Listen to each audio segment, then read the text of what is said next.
W.B. Yeats is one of Ireland's greatest poets and considered by many the finest romantic poet of the 20th century. He was born in Dublin in 1865 into an extraordinarily talented artistic family. His father, John Butler Yeats, was a renowned portraitist. His sisters, Susan and Elizabeth, known as Lily and Lolly, were innovative craft workers and printers, and his brother, Jack Yeats, became Ireland's most celebrated painter. Growing up, the children would spend long periods of time in Sligo, where they had many relatives, and it was his time spent in Sligo that was the biggest inspiration on Yeats's work.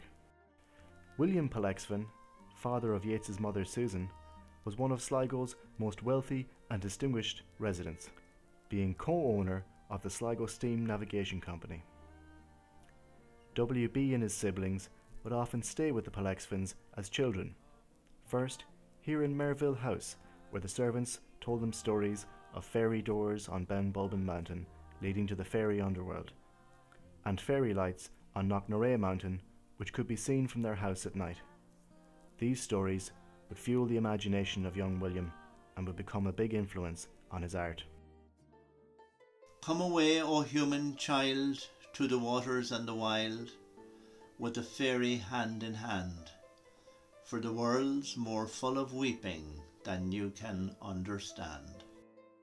When they were in their 20s, William and Jack would often stay with their grandparents, here in Charlemont House, or as it's now known, Markovich House, when Polexfen moved there after retiring. Jack would use the view of the harbour as inspiration for his paintings. W.B.'s paternal grandfather was born and reared here in Drumcliff, where his father was rector. As children, William and Jack would visit nearby Lissadell for cricket matches and horse racing. Lissadell has a beautiful view of Ben Bulben Mountain, which inspired one of Yeats's most famous poems. Under bare Ben Bulben's head in Drumcliff churchyard Yeats is laid. An ancestor was rector there long years ago. A church stands near. Later in life, the poet made friends with the much younger Gorbooth sisters, Constance and Ava, who lived in Lissadell House, and he often stayed at Lissadell, becoming infatuated with the sisters. They became an inspiration to Yeats, and he even wrote a poem about them. The light of evening, Lissadell, great windows open to the south, two girls in silk kimonos, both beautiful, one a gazelle.